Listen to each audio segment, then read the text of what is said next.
Channel को subscribe करना ना भूलें और हमारे ताज़ा वीडियो सबसे पहले देखने के लिए बेल आइकन को दबाएं। कुछ दिन पहले, कुछ साल पहले आप सबके बीच एगो हमार गीत आई रहे, बहुत प्यार मिला, बहुत प्यार मिला। हर लगन में, हर द्वार पूजा में, हर डीजे पर खाली हुए सुनाते रहेगा भैया विकास भैया बर्फ के पानी।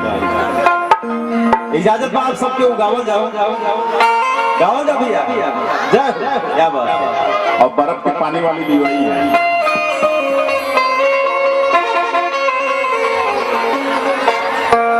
तू हमारा सपना के रानी हो,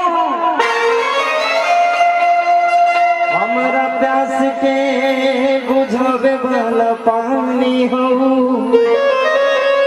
यही तो कम करो, ऐसे ना छोड़ के जाए गोरी, साच माना तू जिंदगानी हो। क्या बात